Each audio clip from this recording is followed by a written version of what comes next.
नमस्कार, मैं हूं हरिशंकर व्यास।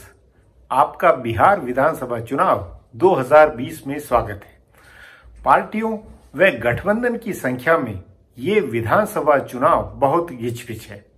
4 गठबंधन और 5 नेताओं की धुरी पर दर्जनों पार्टियां मैदान में हैं।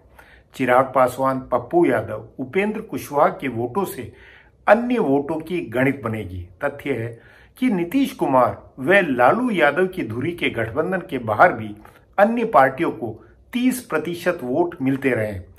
अन्य पार्टियों को 33% वोट मिलने का पुराना औसत है। सन 2015 के चुनाव में भी अन्य या की छोटी पार्टियों के 24% वोट थे। तभी इस चुनाव में 5 धुरियों से सवाल है कि अन्य कैटेगरी के वोट बढ़ेंगे या घटेंगे। इससे दोनों प्रमुख अलायंस पर क्या असर होगा, आज इस पर चर्चा है, मगर उससे पहले चुनावी सुर्खियां जाने। बिहार विधानसभा चुनाव के पहले चरण का कल से होगा आगाज। 8 मंत्रियों समेत कई दिग्गजों के भाग्य का होगा फैसला। बिहार सरकार के खिलाफ कांग्रेस ने सोशल मीडिया पर खोला मोर्चा। कहा, सरकार के गलत नीतियों से त्रस्त है बिहार की जनमानस।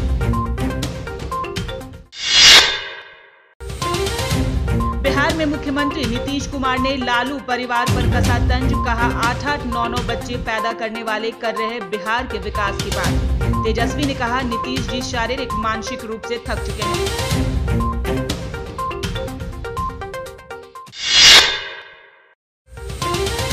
चुनाव में जुबानी जंग तेज। स्मृति ईरानी ने तेजस्वी पर कसा तंज। कहा, जिसने कभी नौकरी नहीं की वह 10 लाख नौकरी दिलाएगा। चुनाव प्रचार अब निर्णायक मोड़ पर है। जनसभा के भाषणों पर ज्यादा सुर्खियां हैं। चुनाव क्षेत्रों की ग्राउंड रियलिटी का जहां सवाल है, रिपोर्टिंग या तो दबी हुई है या हो ही नहीं रही है। मीडिया की चुनाव कवरेज से लोगों के मुद्दों और मूड को समझना मुश्किल है। तभी सुर्खियों का और शोर का पोस्टमार्टम जरूरी है। इसके लिए अब अजीत द्विवेदी से मेरी बातचीत में जाने सुर्खियों का सच। अजीत, पिछले 24 घंटों में एक संजय झा की जो प्रेस कॉन्फ्रेंस हुई है जिसमें जमूरे और मदारी वाली बात उन्होंने कही, उसकी चर्चा कितनी हुई है, उसकी सुर्खी कितनी बड़ी बनी है वहां? ये मुद्दा तो सबसे बड़ा यही है बिहार चुनाव में, जैसा हम लोगों ने कल भी डिस्कस किया। मुद्दा यही है कि चिराग पासवान अपने को किसी तरह से फोकस में बनवाए हुए हैं। वो किसी तरह से अपने को उन्होंने लाइमलाइट में रखा हुआ है, चाहे कुछ भी बोल के हो। तो इसलिए ये खबर तो इम्पोर्टेंट है और इसको महत्व भी मिला है कि संजय झा ने कहा कि चिराग पासवान जो हैं वो जमूरा हैं और उनका मदारी कोई और है जो पीछे से उनको नचा रहा है। तो ये बात इशारों में उन्होंने कही। समझ सब लोग रहे हैं बिहार के। आप ये मान के चलिए कि बिहार का 11 करोड़ आदमी में से जितने समझदार लोग हैं, वो जो भी जिसको भी समझ है वो समझ रहा है कि ये जमूरा और मदारी का खेल है। उनके पीछे किसी और का हाथ है जो उनको नचा रहा है। ये संजय झा ने खुल के कहा नहीं कि कौन है उनका मदारी कौन है, लेकिन ये भी ज्यादातर लोग जान रहे हैं कि उनका मदारी कौन है।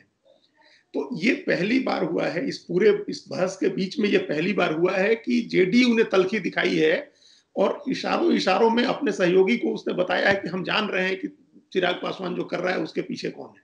तो इस पर कोई चकचक हुई है कुछ आगे? बाकी किसी बीजेपी या एनडीए के किसी और नेता ने कुछ आगे उसका फॉलोअप किया, कुछ जवाब दिया, कुछ है? नहीं, वो तो जवाब नहीं दे रहे हैं। बीजेपी के तरफ से सारे नेता सिर्फ ये कह रहे हैं कि हमारा एनडीए है और हम जेडीयू के साथ हैं, चिराग पासवान हमारे साथ नहीं है। लेकिन उसी में देखिए कि कोई, अब चिराग पासवान एनडीए में है, बात दिल्ली में केंद्र में एनडीए में है, तो क्या एनडीए के नेता उनको बुला करके और नहीं बात कर सकते हैं कि भाई आप ऐसा क्यों कर रहे हैं, बिहार में चुनाव को क्यों सबोटाज कर रहे हैं? उल्टे जो यूथ के अध्यक्ष, नए अध्यक्ष बने हैं बीजेपी के, तेजस्वी सूर्या, वो उन्होंने कहा कि बड़े एनर्जेटिक हैं चिराग पासवान। अब कोई ना कोई बीच में बीजेपी का नेता ऐसी बात कह दे रहा है कि जिससे जो कंफ्यूजन अगर कुछ दूर भी हो रहा है तो फिर वापस शुरू हो जाता है। इसके अलावा और क्या है मुख्य सुर्खी? क्या लगता है कल प्रधानमंत्री की रैलियां भी है, तो उस नाते क्या चर्चा होती हुई लगती है?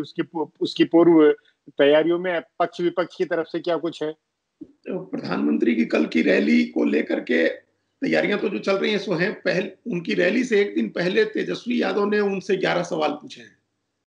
तो ये आमतौर पर ये बड़ा सोफिस्टिकेटेड पॉलिटिकल मूव होता है कि आप अपने अपोजिशन के लीडर से सवाल पूछें। कोई अटैक करे, उससे होता है आप हमने देखा है दिल्ली में भी और पहले भी वो फोर्स के समय भी पूछे जाते थे, राजीव गांधी से सवाल पूछे जाते। तो सवाल पूछने का जो है वो एक भदेस अंदाज में अटैक करने के बदले एक बड़े सुलझे तरीके से 11 सवाल उन्होंने रखे हैं और बहुत रिसर्च के साथ वो सवाल तैयार किए गए।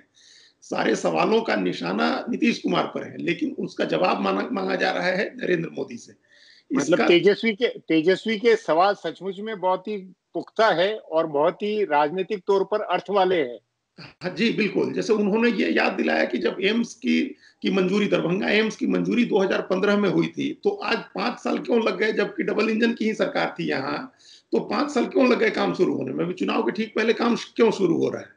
उन्होंने इस तरह के कई सवाल पूछे। उन्होंने पूछा है कि 40 में से 39 एमपी बिहार के एनडीए के हैं, और इसके बावजूद बिहार में काम, अगर बिहार की पटना यूनिवर्सिटी को, जो 100 साल पुराना यूनिवर्सिटी है, उसको सेंट्रल यूनिवर्सिटी का दर्जा दिलाना है, वो भी नहीं दिला पा रहे हैं, जबकि 40 में से 39 एमपी एनडीए के हैं। तो इस तरह के उनके 11 सवाल हैं। सवाल सारे नीतीश कुमार को कटघरे में खड़ा करने वाले हैं, उनको कमजोर बताने वाले हैं, उनको कटघरे में करने वाले हैं, लेकिन जवाब उसका मांग रहे हैं प्रधानमंत्री से। यह भी बड़ा स्ट्रेटेजिक है कि आप प्रधानमंत्री से जवाब मांग रहे हैं, आरोप लगा रहे हैं नीतीश कुमार पर। मतलब दोनों की मिली भगत साबित करनी है, ये बताना है कि दोनों अलग अलग नहीं है।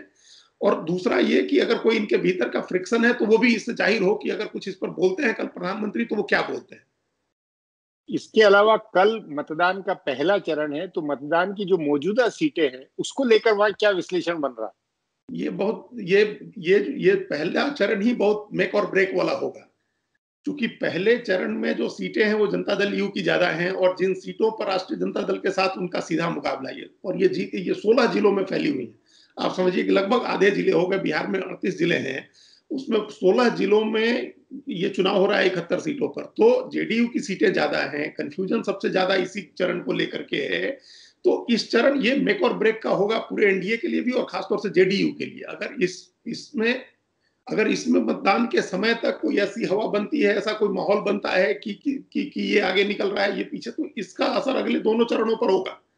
लेकिन इस चरण की सीटों पे चिराग पासवान के भी उम्मीदवार है और जनता दल यू और आरजेडी के बीच में आमने सामने ज्यादा मुकाबला है। बीजेपी ज्यादा नहीं है सीन में। बीजेपी कम सीटों पर है, इसमें ज्यादा सीटों पर जेडीयू है, और उसी का मुकाबला है आरजेडी से, और उसमें लोक जनशक्ति पार्टी के उम्मीदवार हैं।